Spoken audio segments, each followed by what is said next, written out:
피드백이라는 게 있지 않습니까? 이제 여러 말씀들을 해주신 게 이제 반영해가지고 개요를 먼저 하고 질문을 나중에 하겠습니다. 이제 하도 오래전들에 읽으신 것들이라 잘 개요가 생각해서 그 질문이 거기 왜 나오는지 잘 모르겠다 싶으신 분이 계셔서 2번으로 있는 개요를 먼저 하고 그 다음에 1번 이제 질문 얘기를 하려고 하고요. 그 다음에 이거 다 안 외워진다. 저도 안 외워져요. 그러니까 이거 다 외워야 된다, 공부다 이런 부담 더시고요. 굳이 그래도 뭔가 이게 뭐가 그 주머니에 들어가는 느낌을 갖고 싶으시면 맨 4번에 있는 저장 챙기는 거 요거 세 줄만 기억하시면 됩니다. 근데 조금 주머니가 더 비었다 그러면 그 위에 요약까지 3번 4번만 이게 잘 기억하시면 되고요. 그것도 또 문장을 그대로 외워야 되냐? 전혀 그거 아닙니다. 그냥 아니 우리가 성경도 글자 그대로 암송하지 않아도 얼마든지 영감이 되고 생명이 되는 것처럼 원리, 요 내용 핵심만 이렇게 잘 마음에 담으시면 될 것 같습니다. 자, 2번 개요 보시면 우선 제목부터 보시죠. 아담 가족 예배의 성공과 실패와 회복의 삼형제. 요 4장이 특별히 아담 가족 이야기인데 3장은 아담과 하와 부부의 이야기였지 않습니까? 부부가 있었으니 그 다음에 자녀들이 태어나서 가족이 됐겠죠. 4장에 아담 가족이 나오는데 삼형제가 나오죠. 그런데 딱 그 삼형제가 하나씩 연결된 게 전부 예배에 성공한 자 아벨, 예배에 실패한 자 가인, 그리고 나중에 아벨 대신 하나님이 주신 예배를 회복한 자 셋. 이 세 사람의 이야기예요. 그래서 항상 특별히 성경, 그중에도 구약 성경은 제일 중요한 것을 맨 앞과 맨 뒤에 쓴다 이런 얘기들 여러 목사님 통해서 들으셨을 것입니다. 그래서 맨 앞에 가인과 아벨이 태어난 얘기를 쓰고 맨 끝에 셋이 어떤 일을 했다 이걸 이렇게 씀으로써 중간에 있는 얘기 다 나름 의미가 있지만 결국 4장 전체는 삼형제 이야기를 쓴 거다. 그리고 그 삼형제의 핵심은 전부 공통점이 예배의 관계다. 하나님과 예배로 어떤 관계를 맺었냐? 성공한 사람, 실패한 사람, 회복한 사람, 이거다 하는 얘기를 쓴 것입니다. 제가 여기 오기 전에 한번 유튜브에 이렇게 쳐봤더니 제가 4장에 대해서 지난 개혁 7년간 7번인가 설교를 했더라고요. 부분이니까 다 이미 말씀드린 내용들이에요. 근데 우리가 아주 항상 신선한 기억력을 가지고 만나죠. 깨끗한 상태로 선입견 없이.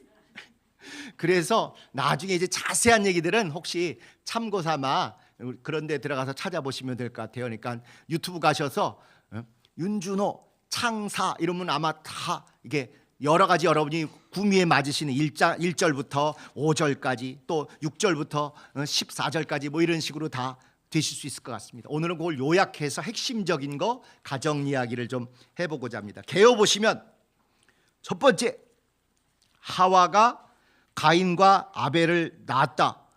이거 아시죠? 또 두 번째는 가인과 아벨의 제사가 있었고 그 결과 우리가 아는 대로 누구는 연락되고 누구는 거절됐다. 아십니다. 세 번째는 가인이 아벨을 돌로 쳐 죽였다. 이 끔찍한 얘기를 우리가 다 아십니다. 또 4번은 그런데 그 가인이 하나님이 나타나시면 쥐구멍에라도 숨고 회피하고 이럴 줄 알았는데 선악과를 먹은 아담보다 오히려 더 어찌 보면 믿음의 자세를 보인 거예요. 하나님을 대면해서 직시하고 할 얘기 다 털어놓습니다. 그래서 가인이 하나님과 대화함. 다섯 번째 덩어리는 그렇게 한 이후에 가인의 뒷이야기인데 놋 땅이라는 곳으로 유리 방하고 이주해서 살게 됐고 거기서 에녹이라는 아들을 낳았고 또 그 이후에도 후손들 더 낳은 얘기가 나옵니다. 그 다음에 여섯 번째 덩어리는 그 중에도 가인의 그 후손들 중에 제2의 가인이라고 할 수 있는 라멕이라는 사람 얘기가 나옵니다. 라멕. 그런데 그 라멕은 다른 사람들과는 달리 가인보다 더 세구나, 가인보다 더 뭔가 범상치 않게 험악하겠구나 싶은 게 연상이 될 정도로 두 아내, 세 아들, 또 또 딸은 아담은 딸 얘기도 잘 여기까지 안 나오는데 딸 얘기도 있고 또 살인한 얘기도 있고 심상치 않은 거예요. 그래서 이 모양이 딱 가인을 다시 한번 반복하고 더 악화시킨 내용이기 때문에 제2의 가인이라고 합니다. 그러고 나서 7번째는 이제 아담이 하와에게서 낳았던 두 아들 중에 가인은 그렇게 쫓겨나서 없어지고 아벨은 죽고 부부만 있었지 않습니까? 거기에 하나님께서 세 번째 아들인 셋, 발음은 달라요. 우리말은 어떻게 하다 보니까 셋째라는 셋하고 이름이라는 셋이 묘하게 우리는 같은데 원어는 전혀 다릅니다. 그래서 셋이라는 아들을 낳았고 셋이 에노스를 낳아서 이제 아담의 손자가 되겠죠. 그래서 그때부터 사람들이 비로소 여호와 이름을 불렀더라. 이러고 이제 4장이 다 끝납니다. 그런데 3장 못지않게 4장이 중요할 뿐만 아니라 3장과 4장은 원어도 그렇고요, 구조도 그렇고 쫙 이제 쌍둥이입니다. 쌍둥이. 그래서 우리는 딴 동네 이야기로 지금까지 들었지만 이걸 전문적으로 연구한 학자들은 원어가 얼마나 똑같은 것들이 반복되는지 또 그 원리가 이렇게 잘 어떻게 연결되는지를 너무너무 자세히 잘 설명해 주고 있어요. 죄 짓고 나쁜 짓 한 놈들의 이야기다 이렇게 보면 별거 아닌 것 같지만요, 사실 죄 짓고 나쁜 놈 한 얘기들이 우리하고 가까워요, 멀어요? 가깝죠. 어째 보면 더 우리 얘기일 가능성이 크지요. 그래서 요거 잘 알면 죄를 덜 지을 가능성도 있습니다. 우리가 죄를 짓진 않는다 할지라도 죄를 유혹하고 악에 빠뜨리려고 하는 함정을 잘 분별해서 잘 모면할 가능성이 오히려 더 있어요. 그래서 잠언 같은 데 지혜로운 자를 얘기할 때는 악을 모르는 사람이 지혜로운 게 아니라 악을 아는데도 그것에 가까이 가거나 빠지지 않는 자, 악을 알기 때문에 오히려 그 악으로부터 여유롭게 경계하고 조심하면서 자기를 지킬 수 있는 자, 이런 사람을 지혜자라고 하는 거예요. 천진난만하고 아무것도 몰라서 바깥에 무슨 나쁜 일이 벌어지는지 모르고 살아가는 사람은 선한 자가 아니라는 거예요. 지혜로운 자가 아니라는 거예요. 오히려 악과 죄를 아는데 그게 자기 옆에 왔다 갔다 해도 거기에 넘어가지 않고 잘 자기를 보존할 뿐만 아니라 유혹이 와도 저거 눈 찔끔 갖고 나도 저 악하고 타협하면 뭉칫돈이 생기겠다 하는데도 그걸 딱 가볍게 거절하는 것, 이걸 선이라고 하는 것입니다. 악을 모르거나 악을 겪어보지 않은 게 선이 아니에요. 그래서 예수님도 이 땅에 오셔서 죽음을 맛보시는 거예요. 모든 그 못쓸 짓을 다 겪으시는 것입니다. 아니 그분이 하늘에 계시면 그거 모르셨겠어요? 우리보다 더 잘 아시죠. 그런데도 직접 와서 확인하시고 겪으신 다음에 거기에 빠지거나 굴복하시지 않았기 때문에 그분이 선하시고 깨끗하시고 의로우신 분이 되는 거죠. 그래서 이 4장이 3장 못지않게 사실은 우리 신앙생활에 더 적나라하고 구체적인 얘기들이 많습니다. 질문을 한번 보시죠. 질문 나온 거 보시면 왜 주요 인물들은 꼭 삼형제를 낳았을까? 혹시 여기 삼형제 낳으신 분 계시나요? 아들 셋, 딸, 성경적으로 사신 거예요. 성경도 예, 아들만 셋. 혹시 아들만 셋 누구 계셔요? 다 성경대로 안 사셨군요. 묘하게 거기 괄호 안에 있습니다만 아담, 가인과 아벨과 셋, 노아, 셈과 함과 야벳. 데라는 누구야? 데리야끼는 알아도 데라는 내가 모르는데 데라는 아브라함의 아버지입니다. 그래서 아브라함과 나홀과 하란, 이렇게 중요한 사람들은 전부 아들 셋을 낳았어요. 저도 진짜 이걸 20대 30대 알았으면 더 낳는 건데 저는 둘 낳았는데 이게 비성경적이더라고요. 삼형제를 낳았어야 되는데 그럼 왜 이 셋은 세 아들들을 낳는가? 이 세 사람이 하나님이 아담으로 인정하시는 세 명에 해당되는 일을 했기 때문에 그래요. 첫 아담, 우리가 아는 그 아담, 둘째 아담, 노아, 셋째 아담, 데라와 아브라함이 같이 반식하는 그 역할들이 반복이 됩니다. 그리고 난 다음부터는 이제 먼저 된 자가 나중되고 나중된 자가 먼저 되는 원리를 쫓아 큰 아들과 작은 아들 이제 2인분 두 형제 이야기로 바뀌어가요. 그래서 항상 먼저 태어난 사람이 실족하고 나중 태어난 사람이 하나님의 관심을 끌고 이런 얘기 쭉 이어지는 거 기억하시죠? 아브라함의 먼저 태어났던 이스마엘이 있고 나중 태어난 이삭이 있는데 약속의 자손은 누구예요? 이삭. 또 이삭이 비록 쌍둥이지만 1초 차인지 1분 차인지 모르지만 에서와 야곱을 낳는데 그 중에도 또 나중 난 야곱이 관심을 끌고 에서는 뭔가 자꾸 비껴나가고 이런 이야기가 계속되죠. 심지어 야곱은 또 어떻게 그걸 피해보자고 그랬는지 어쩐지 모르지만 며칠 낳았어요? 12를 낳았잖아요. 그래도 앞에 10은 연습게임, 11번째 난 요셉, 그리고 베냐민.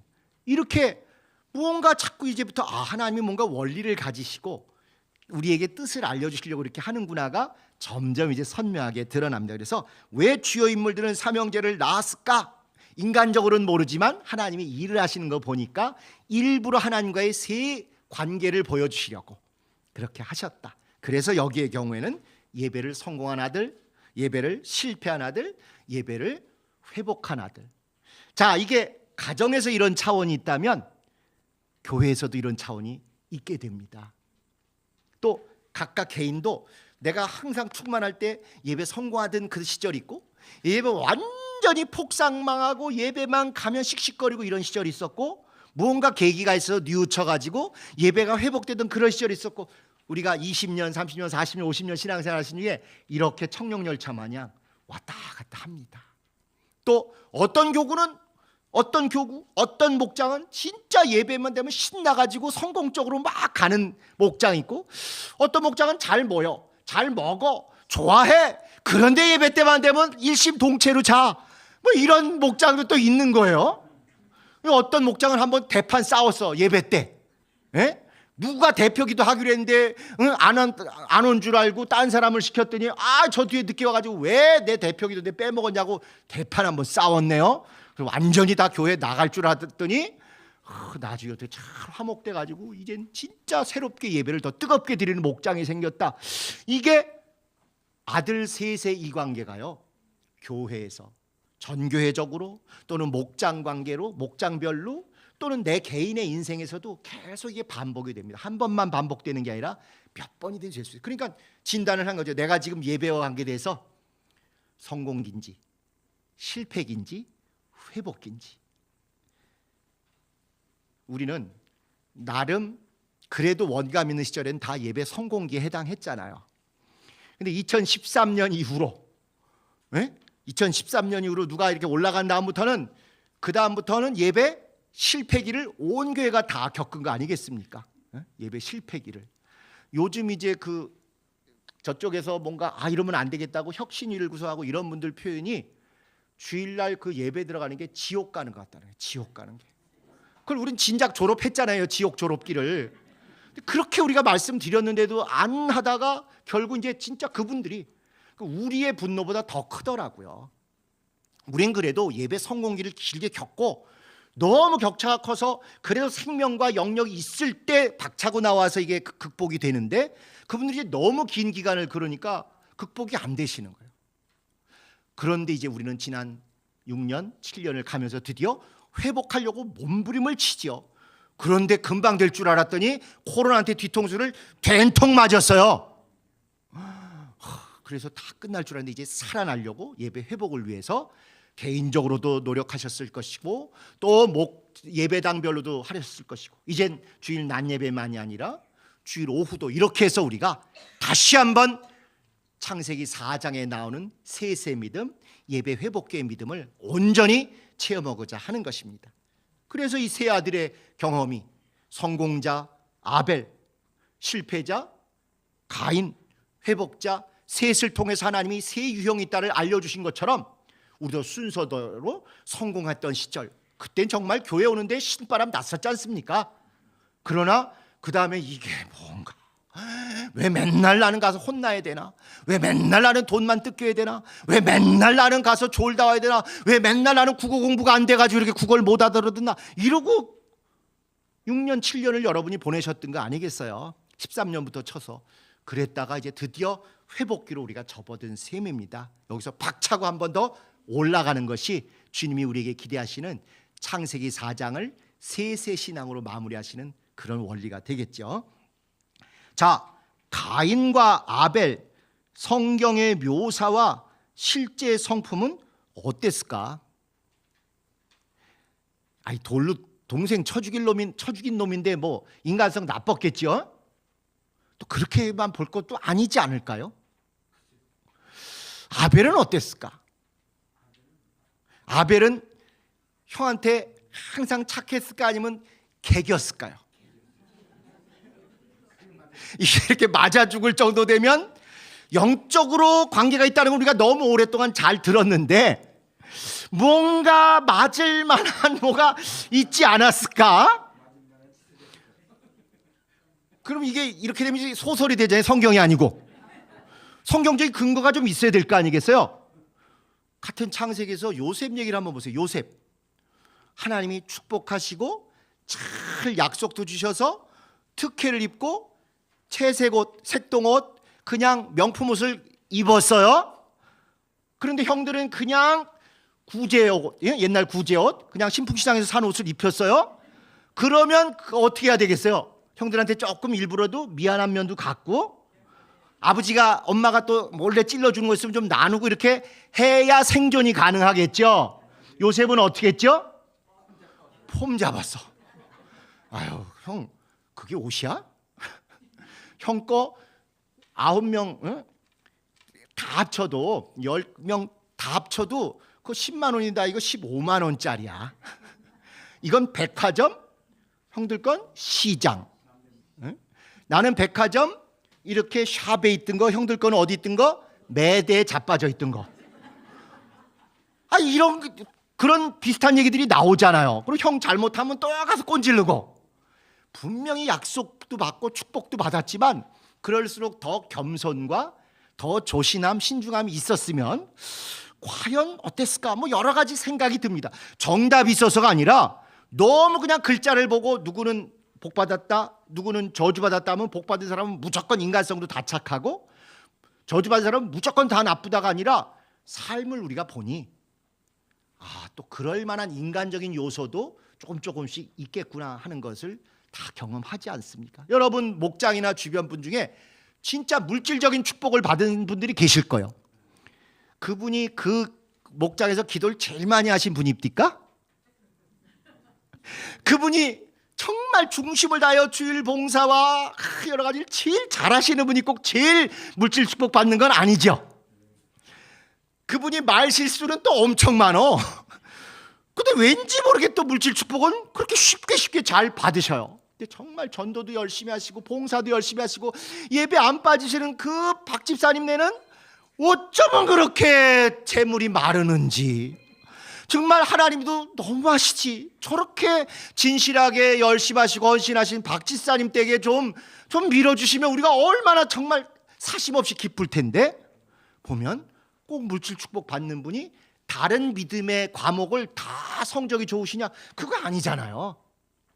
그래서 이게 큰 줄기와 줄거리는 우리가 이해하지만 일률적으로 함부로 판단해서는 안 되겠다.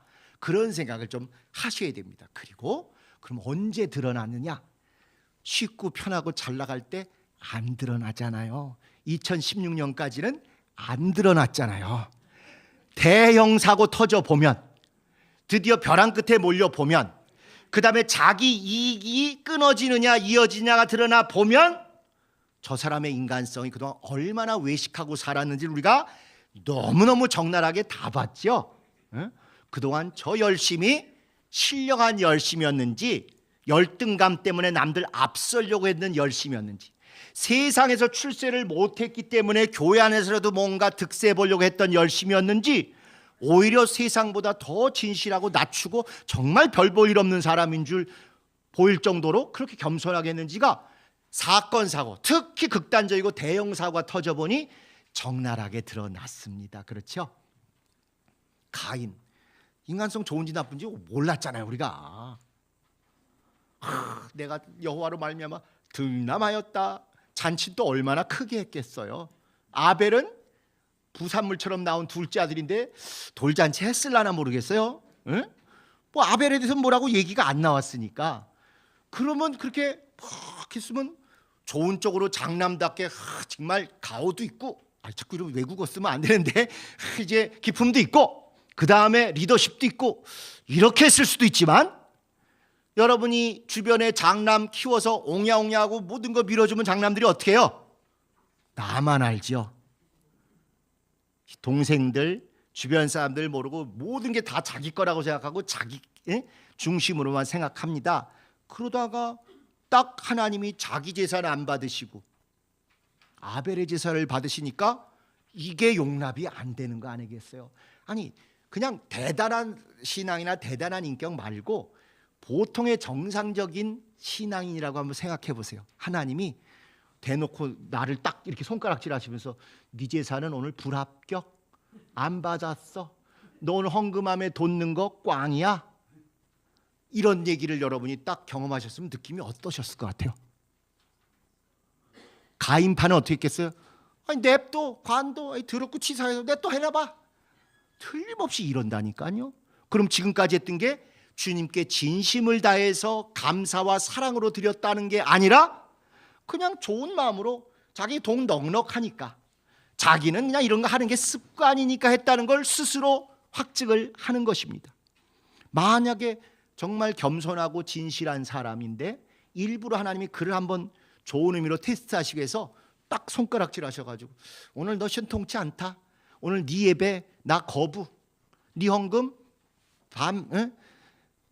접수 거절, 이렇게 하면 그 사람이 씩씩거릴 사람이 누가 있겠어요? 정말 우리 정상적인 성락교인이라면 내가 오늘 헌금을 했는데 하나님이 안 받으셨다, 내가 예배 갔는데 오늘 나 예배 안 드린 거다, 난 오늘 천국과 아버지 집에 있은 게 아니라 지옥에 있었다고 하나님이 딱 선언하시면 정말 눈물이 펑 터지면서 살려주세요 하나님, 다시 예배 드리겠습니다, 다시 해볼 테니 기회를 주세요 하나님, 제가 잘못했습니다. 아마 우리 99.9%가 다 그러셨을 것 같아요.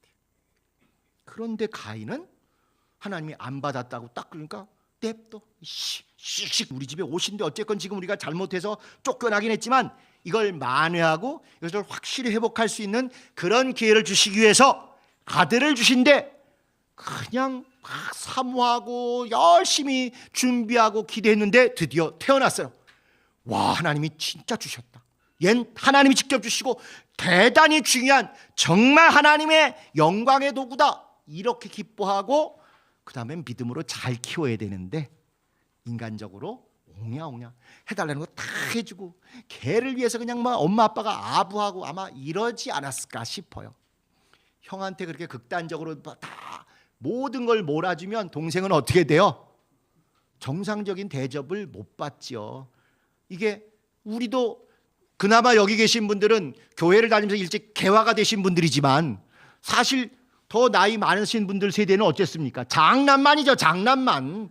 여자는 우선 식구도 안 치고 하다못해 나중에 유산 상속할 때도 장남 1.5, 차남부터 1.0, 여자는 아예 주지도 않다가 문중에서 난리 나고 이렇게 민법이 바뀌고 이렇게 좋아져 가지고 지금은 이제 동등하게 배분하지만 우리도 이런 거 얼마 안 지났거든요.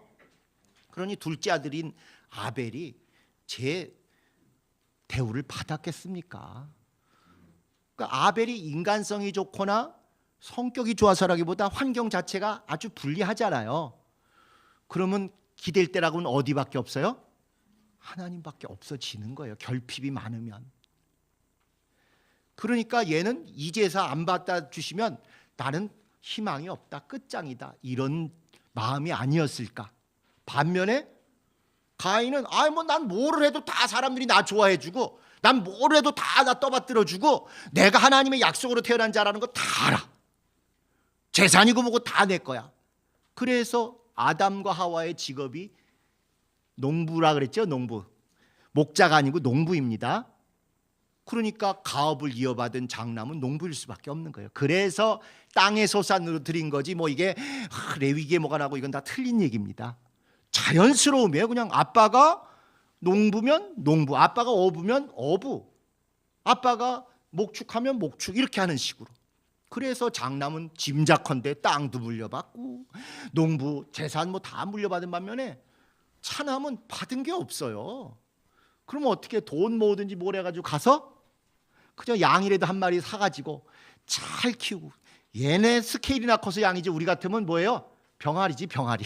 병아리 갖다가 몇 개 키우고 그거에서 또 닭 만들고 또 알 빼고 뭐 이런 했으니 너무 비교가 되겠죠. 출발선이 하나는 금수저 하나는 흙수저 정도로 차이가 나는 같은 형제인데, 그러니까 얘는 제사를 드려도 이렇게 자세한 얘기는 더 있습니다. 심지어 이런 얘기까지 있다 그랬지. 이 원어를 보면 아벨은 자기도 양의 첫 새끼와 그 기름으로 드렸다 이렇게 한 반면에 4장 3절에 보시면 세월이 지난 후에 이 단어가 어떻게 번역되어 있냐면 세월의 끝에, 그러니까 소산도 다 얻었어요. 그래가지고 다 추수해서 베고 창고에 넣고 이렇게 다 했는데 뭔가 안 한 것 같아. 허전해. 세월의 끝에 다 지나가서 보니까 제사 안 드렸구나, 드리지 뭐 하고 지 앞가림 다 한 다음에 뒤늦게 제사를 드렸다는 그런 느낌으로 순서를 만들어 놨어요. 반면에 요 단어는 그러니까 세월의 끝에 끝 다음에 나오는 그 다음 문장이 뭐냐면 첫 새끼를 끝과 첫을 일부러 쫙 대비를 시켜 놓은 거예요. 그래서 아벨은 볼 거 없이 시작하자마자 첫 번째 새끼가 나오자마자 꼬부치는 게 아니라 그걸로 하나님께 먼저 드렸다. 아니 그래도 지게 앞가림하게 해서 몇 마리 좀 늘어나면 안심하고 야 이제 드려도 되겠다 이렇게 하는 게 인간적이고 정상적인 경영이고 관리일 텐데, 겨우 첫 새끼 하나 나왔는데 나는 이거 앞으로 어떻게 될지도 모르고 하나님 아니면 그 다음에 나 태어난다는 보장도 없다, 아마 이런 절박함이 있어서 그런지 첫 새끼를 하나님께 드렸다, 심지어 기름까지 드렸다, 이렇게 하나님이 아주 절묘하게 말씀을 써주셨어요. 다 자기 앞가림 한 다음에 세월의 끝에 드리는 가인과 또 그 다음에 첫 새끼라는 첫자가 중요한 거기 나오자마자 드린 아벨 중에 누가 받으셨겠느냐. 심지어 결과가 나오는데 보니까 가인이, 하나님이 표현하시기를 가인과 그 제물은 안 받으시고 아벨과 그 제물은 받으셨다는 걸 히브리서에도 이야기하는 것처럼 요 가져가는 액수나 물품이나 이게 중요한 게 아니라 중심, 그 사람 자체가 중요한 거구나. 가장 적나라한 우리 표현으로는 싸가지를 보신 거예요. 그 예물을 드릴 때 그 싸가지, 중심이 주님이 받으셔야 됩니다. 난 주님께 드리는 겁니다. 이게 분명하게 드린 사람과 난 원래 후하니까 난 뭐 해도 팍팍하니까 하나님한테도 드리고 신에게도 드리고 뭐 내 창고에도 다 넣고 내 창고 다 넣고 나서 남았네 뭐지 신에게 안 드렸구나, 이렇게 한 사람은 중심이 다르지 않겠습니까? 반면에 아벨은 겨우 한 마리라도 진짜 난 절박해요, 난 이거 하나님이 안 받으시면 희망이 없습니다, 꼭 받아주셔야 돼요 하고 간 사람과 차이가 날 수밖에 없죠. 그리고 났더니 아니나 다를까 실패해 보니까 인간성과 신앙이 적나라하게 드러나는 거예요. 성공했던 아벨은 뜻밖에도 죽음을 맞이하지만 실패했고 안 받았다고 하나님이 딱 지적해 주시는데 대들잖아요. 하나님한테 믿음으로 드린 게 아니었음을 확증하는 거예요. 그러니까 잘 나갈 때 별일 없을 때 드러나는 믿음은 외식으로도 가능하지만 이렇게 교회가 가슴앓이하고 정말 고통을 겪어보니 우리가 가진 믿음이 뭐였으며 우리가 어떤 건 잘해왔지만 어떤 건 부족했는지를 우리는 드러나서 인정하고 채워서 고치려고 하는 반면에 그걸 끝까지 거부하고 막 하나님과 반대쪽으로 가는 움직임이 지난 7년간 너무너무 적나라하게 잘 드러났던 것이죠. 그래서 가인과 아벨, 성경의 묘사와 실제 성품은 어땠을까? 충분히 여러분이 그냥 글자만 보고 대충 가시면 안 되고 우리 주변에서 얼마인지 볼 수 있는 정상적인 상황이었겠다. 하나님의 약속, 영감 이런 것도 당연히 있지만 인간적인 속성과 특징과 관계들이 충분히 있겠다.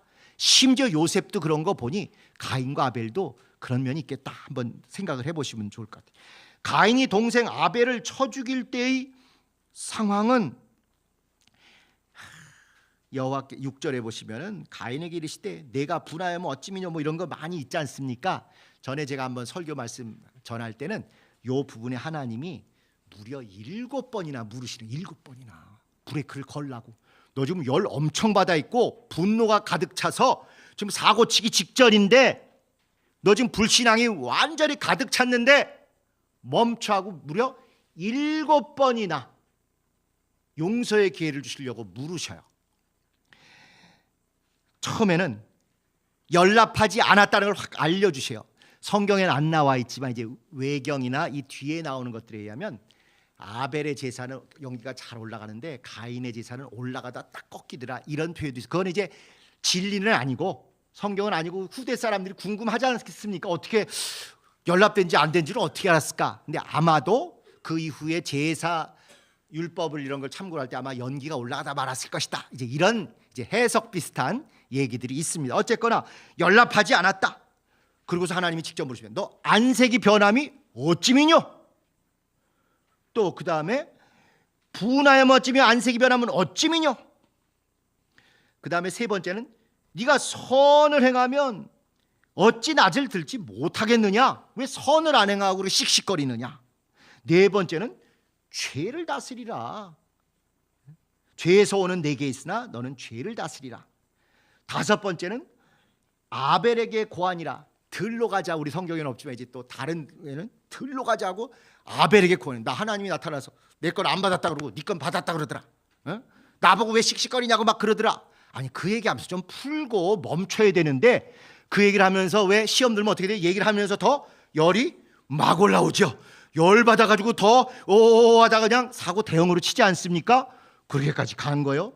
여섯 번째는 아벨을 쳐 죽이니라. 돌 들고 막 이럴 때 뻔히 하나님이 너 죄를 다스려, 죄가 널 잡아먹으려고 하고 있어, 이렇게 하는데도 쳐 죽이니라. 그리고 마지막에 너 어디 있느냐? 너 지금 뭐 하고 있냐? 하나님께서 이렇게 7번이나 물으시면서 직접 대화를 하셔요. 그런데 그것을 납둬요. 응? 나 말리지 마요 하면서 일부러 못 들은 척하고 이렇게 참혹한 일을 저지른 것입니다. 자, 4번 질문 4번에 보신 형이 동생을 죽였다는 것을 알게 된 아담과 하와의 심정은 어땠을까요? 이게 진짜 다른 남이라면 직접 자기가 뭘 들고라도 나가서 해버릴 텐데 형이 동생을 죽여서 두 아들이 있던 것 중에 한 동생은 지금 한 아들은 없어지고 한 아들은 지금 머리 쥐어뜯고 벽에 부딪히고 별짓 다 하고 지금 있는데 여차하면 저놈도 죽는 거 아닌가, 뭐 온갖 정말 심란한 생각들이 다 있었겠죠. 누구 원망하겠어요? 우리가 뭘 잘못 가르쳐서 그러나, 제가 왜 그러나, 누구 닮아서 그러나. 그럴 때 딱 꼭 누구 닮아서 그렇다고요? 부인 닮아서 그렇다 그러죠. 유리한 건 다 남편 닮아서 그렇다 그러고 못 좀 불리한 건 전부 마누라 닮아서 그렇다고. 오늘 저 목사 저 신앙 토크에도 나왔잖아요. 우유컵이 애가 엎지르면 왜 그렇게 경솔하고 경망스럽게 우유컵을 쳐서 엎질르냐 그러면서 아빠가 엎지르면 어떻게 됐다고요? 부인이 왜 거기다가 우유컵을 놔가지고 말이야 그게 맞아서 엎질러지게 하냐. 이게 전형적인 아주 성경적인 모습이에요. 사실은 꼭 잘 되면 아빠 탓, 못 되면 엄마 탓. 이게 참 가부장적인 세계관이 너무 불합리하게 오랫동안 인류 역사를 지배하다 보니까 남존 여비에 여자가 모든 것이 책임인 것처럼 이렇게 덮어 씌우는 게 그냥 일상화가 돼 있었던 것이죠. 자, 여기 나오는 죄에서 오는 내게 있으나 너는 죄를 다스리냐, 요 원어도 우리가 성경 앞에 3장 16절에 있었던 남자와 여자 사이 이런 거 있었지 않습니까? 너는 남편을 사모하고 남편은 너를 다스릴지니라. 요 원어가 여자는 남자를 사모하고 남자는 여자를 다스리라. 지금까지는 우리가 이렇게 했었는데, 그러니까 남자가 항상 위고 여자를 다스려야 되고 여자는 남자를 사모하고 뽀뽀해 줄 것도 기다리고 월급 봉투 줄 것만 기다리고 이렇게 있어야 된다. 이게 성경적이다. 여자는 이렇게 집에서 고분고분하게 있어야 된다. 이런 설교가 1970년을 지배해온 거야. 근데 1970년에 어떤 진짜 세계적으로 유명한 여자 구약학자가 이건 너무 안 맞는 것 같다 이거야. 그리고 나서 이제 이 히브리어를 연구를 해보니 생략법과 병행법이라는 히브리 문법을 몰라가지고 그래가지고 이걸 잘못 해석했구나 해서 이거는 똑같은 단어를 두 번씩 안 쓰고 하나 서로 같이 공유해서 쓰라 해서 뜻이 뭐냐면 여자는 남자를 괄호 안에 다스리기를 사모하고, 남자는 여자를 다스려라가 아니라 다스리기를 괄호하고 사모한다. 결국 서로 다스리려고, 서로 지배하려고 사모한다라고 표현했지만 욕구한다, 욕망한다, 으르렁거린다, 그 문장이었어요. 여자는 남자를 지배하려고 욕망하고, 남자는 여자를 지배하려고 욕망한다. 뼈 중에 뼈요, 살 중에 살이라고 그렇게 사랑을 고백하고 그렇게 좋아하던 사이가 이제 서로 집어삼키려고, 서로 그 위에 올라가려고 으르렁거리게 될 것이다. 왜? 죄가 들어왔으니까. 이제 사랑의 관계는 없고 지배, 정복, 억압의 관계만 있을 것이다. 그래서 우리가 성경적으로 그렇게 부부싸움을 잘 하는 거예요. 아주 성경적인 실천을 해왔던 거죠. 근데 그 예수 안 믿으면 그게 통할지 모르지만 예수 믿었으면 그게 바뀌어야 되는데, 똑같은 원어를 여기다 쓴 거예요. 죄의 소원은 내게 있으나 너는 죄를 다스릴지니라. 이게 뭐냐면, 죄가 너를 다스리기를 사모하고 있는데 너는 죄를 다스리기를 사모해라. 죄가 너를 지배하려고 으렁거리고 있는데 거기 넘어가지 말고 네가 죄를 지배하려고 으렁거리고 열심을 내라. 죄와 싸우되 피 흘리기까지 하라 하는 그 말씀의 구약의 원조입니다. 그래서 선악과를 먹고 아담과 하와가 저주받아서 생긴 모습이나, 가인이 제사가 연락되지 않은 다음에 으르렁거리는 모습이 이렇게 결과가 똑같다는 거예요. 누가 누구를 집어삼키고 다스리고 정복하려고 욕구한다, 으르렁거린다. 반대쪽도 그를 지배하고 다스리고 정복하려고 사모하고 으르렁거린다. 부부관계는 그래서 완전히 파탄이 났지만 너는 그래도 죄를 좀 다스려라, 죄를 좀 극복하고 저항해라, 이렇게까지 말씀해 주셨는데, 가인이 그걸 그렇게 하나님이 직접 7번에 걸쳐서, 완전수 아닙니까? 7번에 걸쳐서 말씀해 주셨어도 거절한 거예요. 잘 보시면 개요도 항상 7번으로 쓰고 질문도 7번으로 쓰는 이유가요, 구약 성경의 중요한 부분들은 전부 하나님이 7덩어리를 쓰십니다. 그리고 항상 가운데다가 제일 중요한 내용을 써놓으셔요. 여기도 가인과 하나님이 대화한다는 게 중요하다고 이렇게 요약이 있는 것처럼, 여기도 제일 중요한 게 조금 아까 7번 하나님이 어떻게든 절제시키려고 말씀하신 중에 죄를 다스려라, 이 얘기를 가운데 쓰시는 거예요. 이렇게. 그러니까 우연히 쓰신 게 아니고 이렇게 아주 정교하게 절묘하게 하시고자 싶은 마음을 아주 마음껏 표현하셨는데, 이제 우리가 그걸 알아채는 게 좀 더디었던 것이죠. 자, 그렇게 해서 형이 동생을 죽였다는 것을 알게 된 아담과 하와 심정, 우리가 서로 죄에 오고 으르렁거리더니 쟤도 저렇게 죄를 다스리지 못하고 으르렁거리다가 죄에게 오히려 먹혔구나. 이제 우리는 어찌 살고, 참 참혹합니다. 그런데 더 놀라운 사실은 5번에, 질문 5번에 나온 대로 살인자 가인과 이거 한 칼에 그냥 묻어버려도 시원찮아야 돼. 땅이 쫙 갈라지고 가인이 그냥 쏙 빠지게 하면 얼마나 좋아. 왜? 아벨의 피가 땅에서 부르짖고 울부짖고 있잖아요. 그러면 멋있게 보려면 그 땅이 막 핏소리를 내고 억울하고 울부짖고 있는데 땅이 쫙 갈라져가지고 가인이 쏙 빠지면 그나마 해피엔딩 아닙니까? 영화가 이러면 얘기가 되잖아요. 그래야 정상인데, 그게 율법이고 그게 공의인데, 하나님이 은혜가 뭔지를 이 가장 못돼 먹은 사람에게까지 보여주시면서 끝까지 참고 보호해 주시니까, 나 무서워요, 유리하는 자들께 사람들이 죽일 것 같아요, 막 이러니까 끝까지 책임져 주셔요. 그럼 또 이제 하나님 용서하시고 은혜를 베푸시면 우린 확 달라져서 좋은 사람이 되나요? 안 되나요? 한 시간은 되겠죠.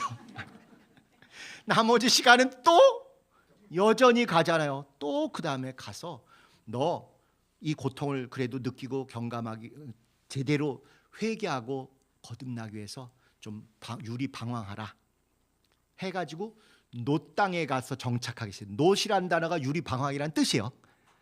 그러니까 너는 유리 방황하기 위해서 유리 방황이라는 뜻을 가진 놋 땅에 가서 살아라 했는데, 거기 간 다음에 또 다른 데로 이렇게 이동하면서 하나님의 도우심이 없으면, 인도하심이 없으면 내가 이렇게 어렵구나. 나는 그동안 농사 짓느라고 한 군데 딱 자리 잡고 있으면서 편안했는데, 내 동생 아벨은 풀 먹인다고 돌아다니면서 힘들게 어렵게 사는 중에 오히려 하나님의 인도하심만을 바라보며 살아왔겠구나. 이런 걸 터득하라는 건데, 그 노땅에 가서 유리 방황을 했더니 금방 또 마음이 변해가지고 안 돌아다녀. 얼마나 피곤한데 여기 눌러 앉을 거야 하고는 거기다가 뭘 졌어요? 성을 졌어. 성을. 유리 방황하라고 그나마 즉사시키지 않으시고 내가 너 지켜줄게, 이마에 표도 줄게. 이 표가 뭔지는 다음에 이제 제가 미술 작품 통해서 한번 보여드릴게요. 사람들이 얼마나 궁금했겠어요. 여기에 별표인지 아니면 X표인지 궁금했겠죠. 그러니까 예술가들이 이게 뭘까 막 여러 가지 상상이 날 폈는데 하여튼 오늘은 통과. 어쨌거나 유리 방황하라는 걸 안 하겠다고 유리 방황이라는 뜻을 가진 동네 가서조차도 정착하는 거예요. 성을 쌓아서 그 성 쌓고 하나님의 은혜의 성 이랬으면 또 그나마 믿음이 있다고 할 터인데 거기를 뭐라고 지었다고요? 자기 아들 이름을 따서 에녹성이라. 현년 예배당, 성현 예배당 이렇게 짓는 것과 똑같은 짓을 한 거예요. 우리는 그걸 우습죠. 그러네. 그 정도로 성경을 모르기 때문에 내가 하는 짓이 지금 성경에 정면으로 위배하고 도전하는 죄악이라는 걸 전혀 모르더라고요. 하나님의 이름을 담아서 또는 떠난 믿음의 어떤 조상을 기리면서 했으면 모를까 떡하니 자기 아들 이름으로 이렇게 성을 짓고 정착한 거예요. 대놓고 유리방관한 하나님의 보호와 은혜도 거부하고 이렇게 해서 성을 쌓고 거기에 정착했어요. 반면에 나중에 이제 세세 후에 나오는 에녹은 오히려 성을 쌓고 하는 게 아니라 그런 건축, 예배당 건축, 건물 짓고 이거에 몰두했던 성락교인과는 다르게 자기 일생이 주님 뜻대로 산 그 일생을 봉헌하는 게 됐으니 그래서 에녹이라는 이름이 중요한 게 에녹이라는 이름 자체가 봉헌이라는 뜻이다 하는 것입니다. 아들 이름을 봉헌이라고 해놓고 그 아들 이름으로 자기 자랑, 업적 자랑하기 위해서 성을 짓고 그 이름으로 부른 거예요. 반면에 에녹은 좋은 에녹, 세세 후에인 에녹은 유형의 건물은 지은 게 없어요. 그런데 일생을 365년 모세 사는 동안 일생을 하나님과 동행하며 충만하고 정직하고 청결한 삶을 살았더니 그의 인생이 봉헌됐다는 뜻으로 그 자체가 휴거가 된 거예요. 번제가 돼서 다 올라가듯 그 몸 자체가 잘 살았다, 주님 뜻대로 경건하고 거룩하게 잘 살았다는 뜻으로 쫙 그대로 다 하늘로 연락이 됐던 것이죠. 그 얘기를 2016년 12월 13일 날 제가 그냥 조용한 데서 했는데 그걸 그냥 몰래 컨닝해서 들으셔가지고 여러분이 난리를 떠신 거고, 요 얘기가 이제 그때 나왔던 그 얘기의 일부분이었습니다.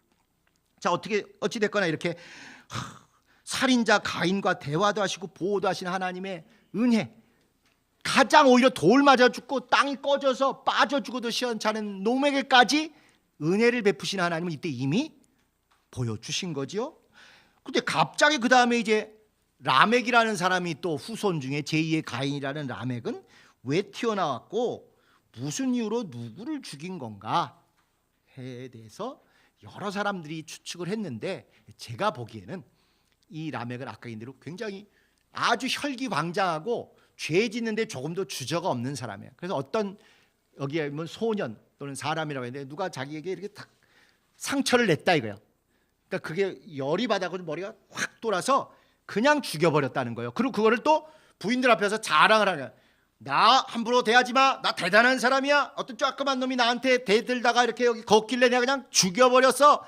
앞으로 가인과 같이 가인을 괴롭히는 자는 복수한 자 하나님이 7배 7배를 갚아주신다 그랬지 않느냐. 나 건드리면 77배를 보복할 테니까 나 건드리지 마. 아주 그냥 조폭의 원조가 된 거예요. 조폭의 원조. 그런데 이 집안에 역시 또 아들이 셋이나 있네. 아까 얘기한 대로 좋은 주인공들이 아들이 셋이었는데 여기는 또 아들 셋에 나아마라는 딸까지 있어요. 그래서 이 복잡한 얘기는 이제 다른 기회에 제가 한국 신학에 글을 쓴 게 또 있는데 그건 다른 기회에 말씀을 드릴 터인데 이 아들들이 전부 참 억지가 아니라요. 유발과 두발가인 이 사람들이 얘기가 전부 음악하는 사람들입니다. 어느 집에서 인성 못된 사람이 음악하면서 이제 그냥 모든 예배를 콘서트 이렇게 하듯이 그렇게 이건 이제 억지가 될 수 있으니까 이제 더 이상 얘기를 안 하겠는데 이렇게 하면서 그 음악을 하면 정서가 안정되고 편안하고 이렇게 돼야 되는데 오히려 그 집안의 아버지의 이 살벌함 때문에 사륙이 끝이지 않는 것입니다. 그런데 이제 이 죽인 사람이 누구냐 도대체. 그냥 여기는 내가 어떤 소년을 죽였고 어떤 사람을 죽였다, 두 번을 죽였다는 뜻이 아니고 항상 히브리 사람들이 이렇게 똑같은 걸 단어만 동요를 바꿔서 두 번씩 얘기해요. 제가 항상 인용하는 게 이런 게, 너 왜 사람이 그 모양이냐, 인간이 왜 그따우냐. 두 번 얘기한 게 아니라 사람이 왜 그 모양이냐, 인간이 왜 그따우냐, 같은 말을 단어를 바꿔서 이렇게 반복하지 않습니까? 히브리 사람들이 아주 이게 말하는 기본이에요. 그래서 여기 4장 보시면 이렇게 돼 있어요. 아다와 실라여 내 소리를 들어. 부인 둘 앞에 이제 자랑하는, 폼잡는, 내가 얼마나 쌈잘하고 얼마나 거칠고 용서가 없는 사람인가를 자랑하는데, 아다와 실라여 내 소리를 들으라. 람에게 아나들이여 내 말을 다. 이거 똑같은 말 두 번 한 거예요. 두 아내 이름이 아다와 실라여. 그래서 아다와 실라여 내 소리를 들으라 이거나, 람에게 아내들이여 내 말을, 내 소리를 들으라나 내 말을 들으라나 똑같은 말이에요. 바벨탑 사건에 구음이 하나고 언어가 하나다, 구음은 뭐고 언어가 뭐다, 이렇게 우리가 배우신 기억들이 있으실지 모르겠어요. 아닙니다. 똑같은 말 두 번 하는 것입니다. 형상을 따라 모양대로도 다 히브리 사람들은 기본이 꼭 똑같은 중요한 말을 그렇게 두 번씩 하는 거예요. 그걸 한국어로 억지로 짜내려고 하니까 이상한 이론들이 나오게 되는 거고, 그 다음부터는 말장난이 되고, 원숭이 똥은 빨개, 빨가면 사과, 사과는 맛있어, 이렇게 가는 게 일상이 돼버린 것입니다. 그리고 이렇게 딱 두 번씩 하네. 아다와 실라여 내 소리를 들으라. 람에게 아나들이여 내 말을 들으라. 그 다음에 또 한마디를 두 번을 해요. 나의 창상을 인하여 내가 사람을 죽여. 베인 것 때문에 사람을 죽였고, 나는 그냥 베기만 했는데 그놈 내가 죽여버렸고, 나의 상함을 인하여 소년을 죽였도다. 사람 하나 죽이고 소년 하나 죽이고 이게 아니고 한 건을 또 두 번 반복해서 이렇게 노래를 하는 거예요. 나의 창상을 인하여 사람을 죽였고, 나의 상함을 인하여 소년을 죽였도다. 가인을 위해는 7배일진데 나 라멕을 위해는 벌이 77배다. 나 조금만 건드려도 77배로 내가 아주 갚아줘. 한번 건드려봐. 니네 집을 다 몰살시켜버릴 거야. 이런 식의 조폭의 그 원조가 그대로 드러나고 있는 것입니다. 그래서 제가 너무 궁금해서 미국에 유학 가자마자 첫 번째 석사학위 논문을 이걸로 썼어요. 이 소년을 왜 갑자기 소년이 나와서 죽였냐. 근데 지금까지 이제 보던 것과는 달리 우리가 4장 1절에 하와가 내가 여호와로 말미암아 득남하였다, 아들 낳았다는 거 아닙니까? 요 아들 낳았다는 것도 내가 여호와로 말미암아 남자를 낳았다 이렇게 돼 있어요. 여러분, 원래 여자는 어디서부터 나왔죠? 아담의 옆구리부터 나왔잖아요. 남자로부터 여자가 나왔어요. 근데 지금 여자로부터 남자가 나왔다는 얘기를 하는 거예요. 우리는 대단히 믿음 좋은 쪽의 고백으로만 이야기하지만 이 원어를 보면 여호와로 말미암아 이렇게 돼 있지 않고요. 그렇게 해석할 여지도 한 50% 있는데, 내가 여호와처럼 내가 남자 낳았어. 하와가 이렇게 얘기하고, 모든 사람들의 이름을 아담이 짓는 반면에 여기는 누가 이름을 지었다고 나와요. 하와가 잉태하여 가인을 낳고 이르되 내가 여호와로 말미암아 득남하였다 하고 계속 하와 얘기로 나온다. 지금까지 모든 것의 주인공이 아담이었는데 하와가 이제 전면에서 내가 여호와처럼 남자 하나 낳았어. 여호와는 남자에게서 여자를 낳지만 나는 여호와처럼 여자에게서 남자를 낳았어. 그리고 아담이 나중에 셋은 아담이 이름 짓지만 여기는 하와가 이름을 지어요. 그러고 보면 3장에 선악과 먹고 나서 남녀관계가 어떻게 된다고요? 서로 올라서려고 으르렁거린다 이렇게 돼 있잖아요. 그러니까 하와가 이거 아담 제끼고 뭔가 이거 지금 가정의 주도권을 쥐고 하는 게 아닌가, 뭐 그런 느낌의 해석도 학자들은 한다. 들어만 그렇게 하는 사람들이 혹시 뭐 유튜브나 이런 데서 또 그런 얘기 있으면 깜짝 놀라셔가지고 이게 웬일이냐고. 근데 그렇게 원어는 볼 수 있는 가능성도 한 50%는 돼요. 그리고 이제 구약을 전문으로 하는 학자들은 그렇게 보려고 하고, 그 다음에 이제 똑같은 걸 이제 페미니즘이라고 있지 않습니까? 여성주의, 여성이 더 우수하다, 이걸 이제 더 극단적으로 화목하게 잘 가게 하는 페미니즘은 참 좋은 건데, 여자를 존중하고 있는 그대로 귀히 보는 건데, 더 넘어가서 세상은 여성이 구원해야 된다, 뭐 남자는 다 때려 죽여야 된다, 이런 식으로 좀 극단적으로 하는 데서는 봐라, 이 여자의 시대가 이렇게 온 거 아니냐, 이제 이렇게 학자들은 막 견해가 갈라져요. 이런 식으로 똑같이 우리는 이 성경을 통해서 우리가 알고 있는 것만 알고 있지만 원어가 좀 차이가 있고 하니까 아닐 가능성도 이때 성경과 함께 우리 인간사에 이런 면들이 어떻게 벌어지는가를 항상 좀 여러분이 염두에 두실 필요가 있다 하는 것입니다. 그래서 결국 제가 볼 때는 이 여기 나오는 소년이라는 단어가 원래 제 첫 번째 뜻이 아들이라는 뜻이에요. 아들. 그래서 지 아들 죽인 것 같아요. 아무리 봐도. 가인은 누굴 죽였어요? 동생을 죽였잖아요. 가인보다 더 사악하고 더 쌀벌한 이런 라멕 정도 되면 아들을 죽일 수도 있지 않겠는가 생각이 드는 거예요. 그래서 사람이라고 번역한 단어, 소년이라고 번역한 단어가 뭔가를 봤더니 그게 바로 이 문장에서는 다 아들을 나타내는 단어예요. 아들. 근데 너무 안 믿어지니까 설마 아들을 죽였을까 싶어가지고 번역을 할 때 아들이라는 단어가 첫 번째 뜻인데도 내가 소년을 죽였다 이렇게 바꿨고, 여기 하와가 내가 득남하였다, 아들 낳았다는 걸 사람이라는 남자 낳았다고 썼거든요. 요 단어를 또 거기다가 내가 남자를 죽였도다, 아들을 죽였도다 할 수 있는 그 단어를 썼다 하는 것입니다. 그래서 그런 것은 이제 내막은 제껴놓고 이럴 가능성도 있겠다. 죄가 들어오니까 먼저 부부관계, 아담과 하와 사이가 갈라졌잖아요. 쪼개졌지 않습니까? 뼈 중에 뼈, 살 중에 살이었던 관계를 덤태기 씌우고 저를 저 때문에 했습니다, 쟤 때문에 그렇습니다. 그리고 또 으렁거리겠다고 저주가 임하겠다고도 나왔고, 또 4장 1절에도 이게 아담이 낳았다, 아담이 이름 붙였다, 다른 얘기들은 그런 식으로 되는데 여기 하와가 또 주도하고 이렇게 어찌됐건 아담과 하와 사이가 갈라지더라고요. 죄가 들어오니까. 그 다음에 그 죄가 부모 때로만 끝나는 게 아니라 형제 때에서는 어떤 일이 벌어졌어요? 형이 동생을 죽였지 않습니까? 가족관계에서 부부관계, 형제관계 이렇게 결단이 났어요. 살인까지 벌어졌어요. 남은 가족관계는 뭐가 남았어요? 위아래. 부모가 자식 죽일 수 없어야 되는데 죽이는 부모들이 있잖아요. 이것도 혹시 그런 거 아닐까? 그런 생각이 있어서 원어나 학서들을 보니까 창세기가 뭔가 보니까요, 아브라함 얘기가 굉장히 중요하지 않습니까? 아브라함이 문제 생기면 다 부인 팔아치우고 부인을 사지로 죽는데 내몰잖아요. 그 다음에 이스마엘이 이삭 태어나니까 막 조롱하고 핍박하고 그래가지고 도저히 있을 수 없어 내쫓기잖아요. 형제들 갈등이 또 벌어지죠. 그러고 나서 우리는 맨날 독자 같은 믿음, 독자를 바치는 믿음 이렇게 보지만 있는 그대로 선입견 없이 보면 아브라함이 뭐한 사람이에요? 아들 죽인 사람이잖아요.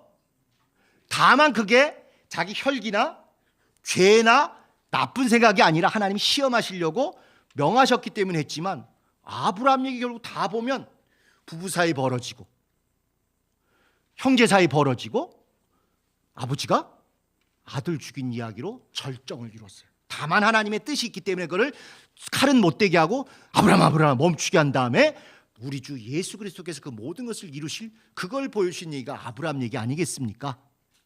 뿐만 아니라 이 성경 전체에서 아브라함 못지않게 중요한 사람이 다윗이잖아요. 다윗, 우리 주 예수 그리스도. 그러니까 마태복음에 예수님을 뭐라고 소개하고 1장 1절을 시작하죠? 아브라함과 다윗의 자손 예수 그리스도의 세계라.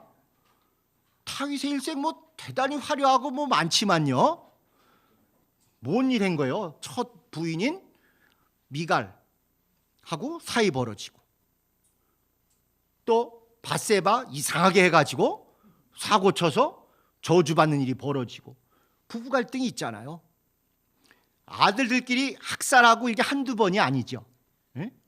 다 죽이고 하나 남는다든가 뭐 이런 일들이 벌어져요. 그리고 나서 다윗은 끝까지 자기가 아들 안 죽이려고, 압살롬 안 죽이려고 장군들 보고 절대 죽이지 말라 하는데도 결국은 장군 중에 하나가 확 죽여버리잖아요. 또 다윗도 밧세바하고 사고 친 아기가, 이름도 안 나온 아기가 그 죄 때문에 결국 자기가 죽인 꼴이 됐잖아요.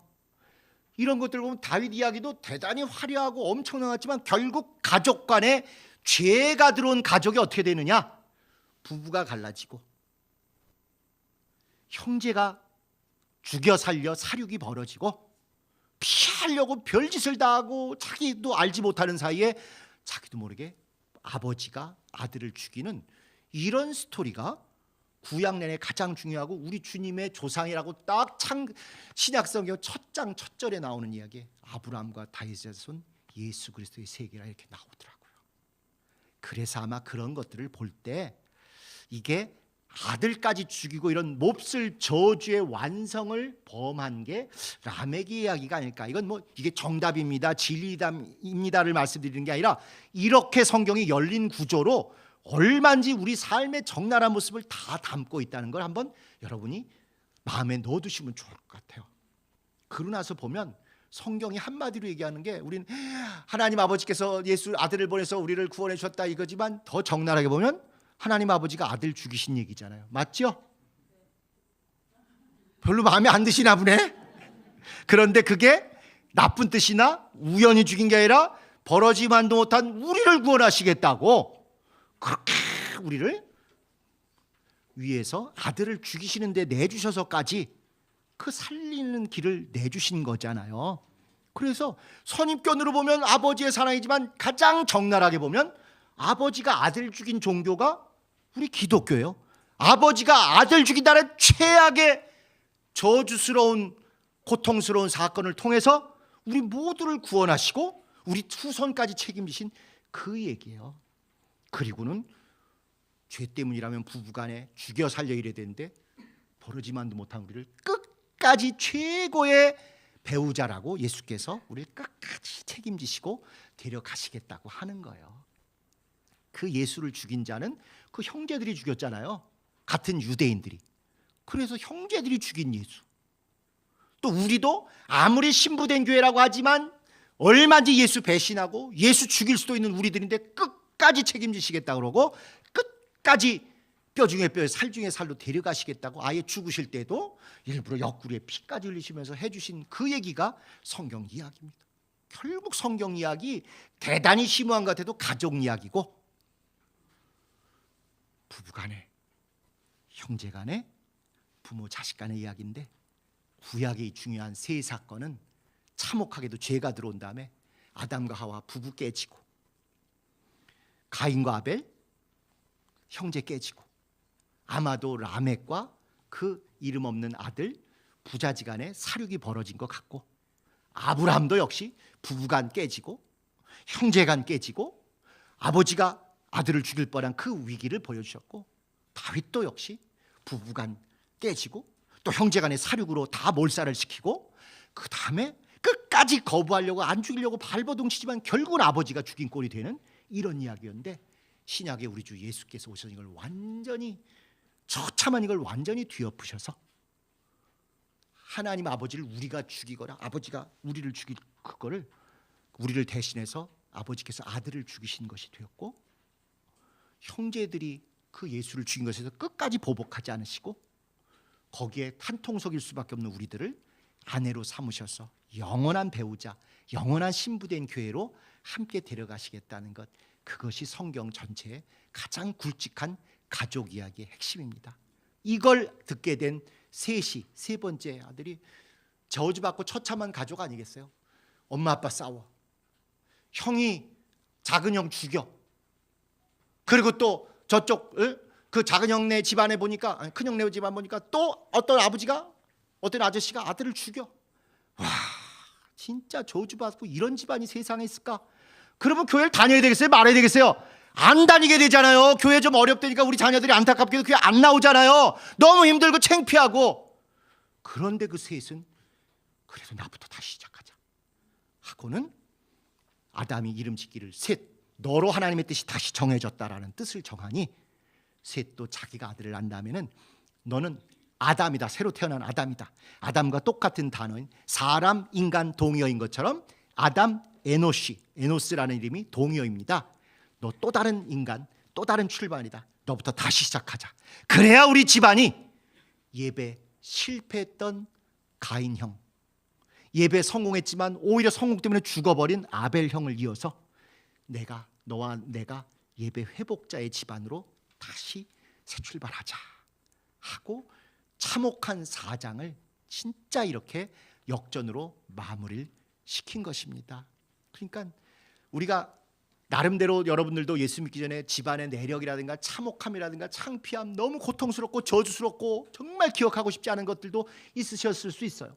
또 요즘 다이아몬드 수저, 금 수저, 은 수저, 흑 수저 뭐 별게 다 있는데, 아니 저주받고 아무것도 없는 수저 중에 이 셋만한 집이 있어요? 부부, 사륙, 형제끼리 아주 뉴스에 다 났어. 형이 동생 죽인 사건, 또 그 집안에 또 아버지가 아들 죽인 사건 다 나.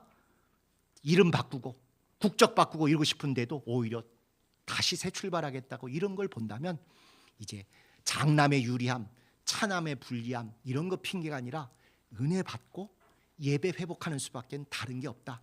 셋의 마음이 바로 우리의 마음일 것 같습니다. 우리도 지난 6년여를 지나면서 7년 마지막 우리가 할 수 있는 건 재판도 그게 다 하지 않는다는 거 우리가 다 알잖아요. 어떤 것이 다 대단한 것 같아도 결국 우리가 예배 성공하고 예배 회복하고 예배에 진하게 은혜 받는 것 이외에는 아무것도 없다는 걸 너무너무 잘 아시잖아요. 이 성경 4장, 가장 참혹한 이 4장이 결국 처음부터 끝까지 한 가족의 예배 성공과 실패와 회복으로 온전히 주님의 뜻이 이루어진다는 걸 말하고 있다면, 그리고 그것이 교회뿐만 아니라 가정의 부부관계, 형제관계, 부자관계도 다 말하고 있다면, 다시 한번 우리가 이 말씀에 바로 서서 우리 교회 살리는데 내 가정, 내 아이, 내 부부관계가 잘 서도록 하면 정말 주께서 엄청나게 깜짝 놀랄 만한 역전을 영광으로 보여주실 거라고 확신합니다. 우리 이러한 믿음으로 온전히 이번 가을에 예배 회복이 우리 한가족 예배를 비롯해서 지예배당마다 또 주일오후에 한가족 예배를 포함해서 모든 예배마다 예배 회복에 앞장서는 여러분 되시기를 예수님의 이름으로 축복합니다. 우리 시간 한번 기도하실 때, 하나님 복잡하게 생각지 않고 예배 성공, 예배 회복이 우리 교회, 우리 가정에 살 기로니 이 가을에 마지막 기회인 줄 알고 몸부림칠 때 우리 모두를 살려주시고 역사해달라고 다 같이 통성으로 기도하시겠습니다.